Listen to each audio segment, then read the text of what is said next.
Major political donors have decided to stop giving money to Washington politicians after last week's events, and they can think that in their mind, if you really look at this, they know they get people elected, right? They know they get people elected, so they're going to drive the money. What bothered me about this story, it was just so ridiculous. It was almost dark comedy.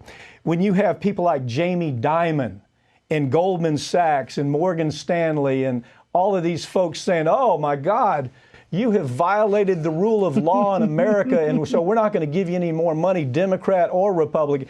Can you imagine these cats that have been hit with virtually every major fraud felony known to mankind decade after decade, talking about the need for rule of law? It's embarrassing. Goldman Sachs should be embarrassed to even use words like that. They really should. I mean, these are people and institutions that have absolutely been run through the ringer by the DOJ. A lot of them would be in prison if we actually prosecuted white-collar crime in the U.S.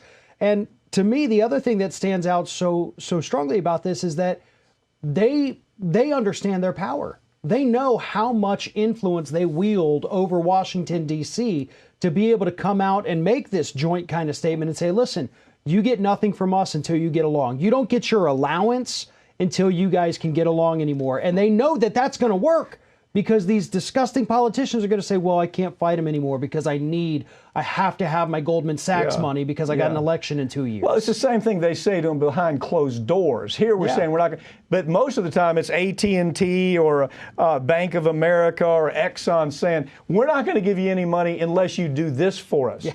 It's just such an ugly story. And you want to say, you know, people who read it say, oh, well, good for them, if they don't know the rest of the story. Yeah. The rest of the story, this is a cabal of this is a cabal of gangsters. Yeah, it really and is. This cabal of gangsters are now saying, well, we're just going to dry up all the political money. It's really rich comedy if you think about it. Well, and you know, they've been fine going along for the ride with environmental destruction, with our endless wars in the Middle East. You know, we're killing civilians left and right overseas. They're totally fine with that. But at least now we know, okay, there's a line, and that line is apparently armed insurrection in the Capitol. Anything short of that, they're totally okay with the U.S. doing. They could do it surgically. We're going to go after the 8 senators, for example, who didn't want to certify the election. It doesn't have this broad, ridiculous statement coming from a gaggle of thugs. That to me, I read this story, I go, really? Let me run through this again.